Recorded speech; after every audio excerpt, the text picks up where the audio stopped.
আলোচনা করব তুলা রাশির বিশাখা নক্ষত্র নিয়ে। এই মাসে তুলা রাশির ভিতরে বিশেষ কোনো গ্রহ দেখা যাবে না, কেবল আমরা চন্দ্রকে দেখতে পাব। তো আমরা যদি গ্রহ সংযোগ না পাই, গ্রহের দৃষ্টিকে বিবেচনায় আনা যেতে পারে। এবং তুলা রাশির মূল অধিপতি শুক্র এবং বিশাখার মূল অধিপতি বৃহস্পতি, এই দুই গ্রহকেও বিবেচনায় আনা যেতে পারে। আমি এই বিষয় নিয়ে এখন আলোচনা করব এবং তার সাপেক্ষে বোঝার চেষ্টা করব আগস্ট মাস কেমন যেতে পারে। প্রথমেই আমরা ত্রিকোণকে বিশ্লেষণ করব। আমরা ত্রিকোণে বিশাখা নক্ষত্রের যে মূল অধিপতি বৃহস্পতি, তার তিনটা নক্ষত্র ত্রিকোণের 3 ঘরে আছে। তুলার বিশাখা অর্থাৎ 16। এরপরে আমরা কুম্ভতে চলে যাব। কুম্ভতে 25 নম্বর নক্ষত্র, যা পূর্ব ভাদ্রপদ নক্ষত্র। এই নক্ষত্রের অধিপতি বৃহস্পতি, এখানে আমরা রাহুকে দেখতে পাচ্ছি। এরপরে আমরা মিথুনে গেলে, মিথুনে পুনর্বসু নক্ষত্র নামে একটা নক্ষত্র আছে, যা হচ্ছে 7 নম্বর নক্ষত্র। এই নক্ষত্রে আমরা মোটামুটি 15 তারিখের পর থেকে বৃহস্পতিকে দেখতে পাচ্ছি। তাহলে এই যে দুটো গ্রহ, বৃহস্পতি এবং রাহু, দুই শত্রু গ্রহ, তারা কিন্তু ত্রিকোণে অবস্থান করে বৃহস্পতির নক্ষত্র অবস্থান করছে এবং একই সাথে দৃষ্টি দিচ্ছে তুলাতে। তাহলে এখান থেকে আমরা কি বুঝতে পারছি? আমরা রাহুর বিষয়ে বলেছি, রাহু কুম্ভতে ভালো ফল দেয়, কিন্তু রাহু তো বৃহস্পতির নক্ষত্রে আছে, সেই ক্ষেত্রে রাহু কেমন ফল দেবে? এই দিকে বৃহস্পতি রাহুর নক্ষত্রে আছে এবং 15 তারিখের পর থেকে বৃহস্পতি নিজের নক্ষত্রে চলে যাবে। তাহলে 15 তারিখের আগে এক রকমের ফল আমরা দেখছি, 15 তারিখের পরে আর এক রকমের ফল দেখছি। নিশ্চয়ই আপনারা বুঝতে পেরেছেন। 15 তারিখের আগে কি ঘটছে? বৃহস্পতি রাহুর নক্ষত্রে, রাহু বৃহস্পতির নক্ষত্রে, এবং উভয় মিলেই দৃষ্টি দিচ্ছে তুলাতে। অন্যদিকে 15 তারিখের পরে বৃহস্পতি নিজের নক্ষত্রে এবং রাহু ও বৃহস্পতির নক্ষত্রে উভয়েই দৃষ্টি দিচ্ছে তুলাতে। এখানে কিন্তু কিছুটা পার্থক্য আমরা দেখি। এবং আরও একটা জিনিস এখানে যোগ করা দরকার, মাসের কিছু সময় 15 তারিখই আমরা ধরি, মাসের এই 15 তারিখ বা 20 তারিখ পর্যন্ত আমরা ধরলে দেখব বৃহস্পতির সাথে শুক্রকে একত্রে অবস্থান করতে আমরা দেখছি। অর্থাৎ তুলার মূল অধিপতি বৃহস্পতি, তুলার মূল অধিপতি শুক্র এবং মূল নক্ষত্র অধিপতি, এখানে যে বিশাখা নক্ষত্র, তার অধিপতি বৃহস্পতি, তারা দুইজন একসাথে আছে, যা অত্যন্ত শুভ। এবং মাসের এই প্রথম 20 দিন এরকম দেখব। এরপরে এখান থেকে যখন শুক্র চলে যাবে, তখন সে আবার বুধের সাথে অবস্থান করবে, যা অত্যন্ত শুভ। তাহলে মোটামুটি এখান থেকে কিন্তু একটা বিষয় আন্দাজ করা যাচ্ছে যে বিশাখা নক্ষত্রের সময় অনেক ভালোর দিকে। তবে যেহেতু রাহু এবং বৃহস্পতি, তাদের একটা কম্বিনেশন এখানে রয়েছে, তার মানে ভালো মন্দ মিলিয়ে তাদের কাজ এগিয়ে যাবে। এক্ষেত্রে প্রতিকূল পরিস্থিতিও আসবে, অনুকূল পরিস্থিতিও আসবে। তার ভিতর থেকে প্রজ্ঞাবান যারা আছেন, যারা প্রজ্ঞা এর সহায়তা নিতে পারেন, অর্থাৎ বিশ্লেষণ করে পার্থক্য করতে পারেন যে কোনটা ভালো এবং কোনটা মন্দ, এই জ্ঞান বিশাখা নক্ষত্রের জন্ম থেকেই থাকার কথা। যদি থেকে থাকে সত্যি, তাহলে আপনি এই পরিস্থিতি থেকে অবশ্যই লাভবানই হবেন। অর্থাৎ আগস্ট মাস আপনার জন্য ভালো। সামগ্রিকভাবে এই মাসটা এই বছরের সবচেয়ে বাজে মাস, সবচেয়ে খারাপ পরিস্থিতি তৈরি করবে, নানা রকমের প্রতিকূল ঘটনা আছে, একথা সত্যি, কিন্তু আপনার জন্য বিষয়টি মোটেই তেমন না। আমি যে বিশ্লেষণটা করেছি, আপনারা নিশ্চয়ই এতক্ষণ ধরে, শুরুতেই কিন্তু অনেক সময় ধরে আমি বলার চেষ্টা করেছি যে বৃহস্পতি, শুক্র এবং রাহু, এদের একটা বিশেষ কম্বিনেশন এখানে রয়েছে, যার কারণে নেতিবাচক ঘটনা ঘটার সুযোগ পাচ্ছে না। তবে সংগ্রাম, সংঘর্ষ, কষ্ট, প্রতিকূল পরিবেশ, রোগ ব্যাধির সাথে লড়াই করা, মানসিক অসুস্থতার দিকে এগিয়ে যাওয়া, শারীরিক অসুস্থতার দিকে এগিয়ে যাওয়া, এই প্রবণতাগুলো কিন্তু থাকবে। জুলাই মাসের 25 তারিখের পরে যখন মঙ্গল কন্যাতে আসলো, তখন তুলার জন্য রাজযোগকারী গ্রহ শনি, সেই শনি তো এখন মিনে বসে আছে, তার সাথে দৃষ্টি বিনিময় হয়েছে এই মঙ্গলের, যার কারণে আপনার সাথে এই ধরনের ঘটনা ঘটবে। অর্থাৎ আপনার ব্যয় বৃদ্ধি পাবে, এরপরে আপনার ভ্রমণের মাধ্যমে খরচ বাড়বে, আপনি ব্যয়কে নিয়ন্ত্রণ করতে পারবেন না, এবং আপনার তহবিল অর্থাৎ সঞ্চিত তহবিল সেখান থেকেও কিন্তু ব্যয় হবে। তখন আপনার আর্থিক সংকটে পড়ার প্রবল সম্ভাবনা আমি দেখি।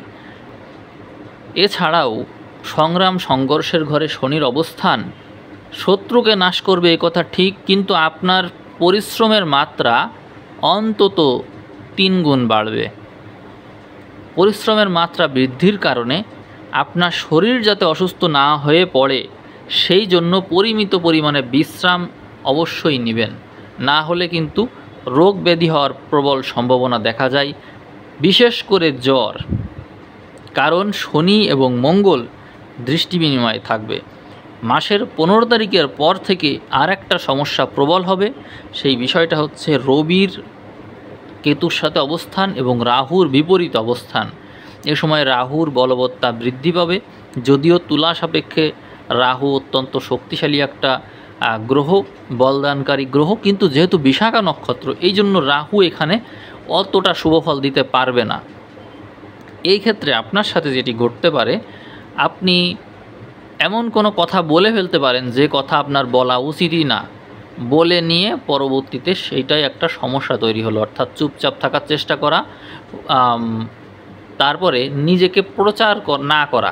কারণ রাহু রবি একজন আরেকজন বিপরীতে থাকলে মানুষ সাধারণত নিজের প্রচার করতে গিয়েই বিপদে পড়ে থাকে। অতএব আমি সাবধান করব যে আপনি নিজেকে প্রচার করা থেকে অবশ্যই বিরতই থাকবেন।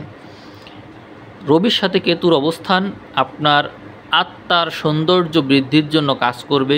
এই ক্ষেত্রে আপনার ভিতরে একটা চাপা স্বভাব তৈরি হবে। আপনি নিজেকে যদি প্রচার করা থেকে বিরত রাখেন, তবে আপনার ভিতরে সন্ন্যাসী টাইপের যে গুণ আছে সেটি প্রকাশ পাবে।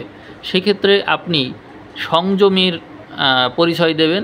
সকল ক্ষেত্রে সংযম বজায় রাখার কারণে আপনার ভিতরে আধ্যাত্মিক শক্তির প্রবল বিকাশ লক্ষ্য করা যাচ্ছে। এই সময়ে আপনাকে হাসপাতালে দৌড়াদৌড়ি করতে হবে। ওষুধ সংক্রান্ত বিষয়ের সাথে আপনার সংশ্লিষ্টতা থাকবে। অর্থাৎ আপনি এমন কোনো অসুস্থতায় পড়তে পারেন যার জন্য আপনাকে অবশ্যই ওষুধপত্র আদি কেনার জন্য অর্থ খরচ করতে হবে। সেটি আপনার নিজের জন্যই হোক বা অন্য কারোর জন্য হোক, কিন্তু অর্থ আপনার ওষুধপত্র আদি কেনার জন্য খরচ হবে। আমরা নবমে বৃহস্পতি শুক্রের অবস্থান এবং দশমে রবি বুধ শুক্রের অবস্থানজনিত কারণে ধারণা করছি এই সময়ে আপনার দূর যাত্রা রয়েছে, ভ্রমণ রয়েছে, এবং নানান জায়গা আপনি নতুন নতুন পরিবেশে গিয়ে দেখবেন এবং সেখান থেকে অভিজ্ঞতা সঞ্চয় করবেন এবং তা জ্ঞান রূপে আপনার ভিতরে অবস্থান করবে। কর্মক্ষেত্রে ভালো ভালো গ্রহের অবস্থান আপনার বিদ্যা, বুদ্ধি, যশ, খ্যাতি এগুলো বৃদ্ধি করবে। তবে পরিশ্রমের মাত্রা বৃদ্ধি পাবে, পেলেও আপনার দক্ষতা অবশ্যই বৃদ্ধি পাবে, এটা স্পষ্ট এখানে রয়েছে। চতুর্থ ঘরে রবির দৃষ্টি থাকবে। মাসের প্রথম দিকে আপনার উপর দিয়ে অনেক বেশি প্রেসার যাবে, বাড়ির কথা মনে পড়বে কিন্তু খোঁজ নিতে পারবেন না, দূরত্ব তৈরি হবে, সব কিছু থেকে একটা মানসিক দূরত্ব আপনার তৈরি হবে। ফলে আপনি মানসিক কষ্টে থাকবেন এবং যে কোনো কিছুকে গভীরভাবে অনুধাবন করতে পারবেন, এমনটা এখানে আমি দেখতে পাচ্ছি। এবার সামগ্রিক বিষয়ে বলবো। আগেই বলেছি যে এই মাসটা অন্যান্য মাসের তুলনায় বিশেষ করে এই বছরের ভিতরে সবচেয়ে বিপজ্জনক মাস। এই সময়ে অগ্নিকাণ্ড, তারপরে প্রাকৃতিক দুর্যোগ, বিশেষ করে বন্যা, এগুলো হওয়ার সম্ভাবনা যেমন রয়েছে, এছাড়াও নানা রকমের পলিটিক্যাল সমস্যা রয়েছে এখানে, আন্দোলন, বিক্ষোভ, মারামারি এগুলো এই মাসেই ঘটবে। এছাড়াও উচ্চ পদের রদবদল এগুলোও দেখা যাচ্ছে। রাজনৈতিক অস্থিতিশীলতা তৈরি হবে এবং রোগ ব্যাধির পরিমাণ বাড়বে। আপনারা হাড় সংক্রান্ত বিষয়ে খুব বেশি সাবধান থাকবেন, কারণ এমন এই সময়ে এই যে শনি মঙ্গল দৃষ্টি বিনিময় করেছে, এই সময়ে হাড় সংক্রান্ত সমস্যাটা প্রবল রূপ নেবে। সামান্য কারণেই হাড়ে আঘাতপ্রাপ্ত হয়ে পরবর্তীতে দীর্ঘদিন কিন্তু ভুগতে হতে পারে। এই সময়টাকে অত্যন্ত গুরুত্বের সহকারে নেওয়ার জন্য বলা হলো। রাহু এবং রবি একে অন্যের বিপরীতে থাকার কারণে প্রেশার বৃদ্ধি পাবে। যাদের হাই প্রেশার আছে তাদের জন্য অনেক বেশি সতর্ক হওয়া প্রয়োজন, কারণ এই সময়েই ব্লাড ক্যান্সার বা ব্লাড প্রেশার এইগুলো যাদের আছে, বিশেষ করে ব্লাড সংক্রান্ত এবং হার্ট সংক্রান্ত, এই দুটো বিষয়কে খুব বেশি গুরুত্ব সহকারে দেখতে বলা হচ্ছে। রবির সাথে কেতুর সংযোগ হার্ট সংক্রান্ত বিষয়ে আপনাদের প্রবলেম তৈরি করতে পারে। এজন্য যদি হার্টের রোগী থেকে থাকে কেউ, তাহলে তাকে দুশ্চিন্তা করতে অবশ্যই বারণ করবেন এবং এমন পরিবেশ তাকে দান করার চেষ্টা করবেন যাতে সে দুশ্চিন্তাগ্রস্ত না হয়। শনি মঙ্গল একে অন্যের বিপরীতে থাকার কারণে হাসপাতালে যেমন দৌড়াদৌড়ি রয়েছে, ওষুধপত্রাদির পেছনে ব্যয় রয়েছে এবং সেই সাথে প্রতিকূল অভিজ্ঞতা এবং দুঃখ কষ্ট লাভের প্রবল সম্ভাবনা দেখা যায়। এজন্য এই সমস্ত ব্যাপারে মানসিক ধৈর্য রাখবেন। আপনাদের চাকরি বাকরি ব্যবসা এই সব কিছুই এই মাসে শুভ আছে, তবে পরিশ্রমের মাত্রাটা যদি বাড়াতে পারেন তাহলেই অনেক কিছু অর্জন করতে পারবেন। আজকে রাশিফল এই পর্যন্তই। সবাই ভালো থাকবেন। ধন্যবাদ।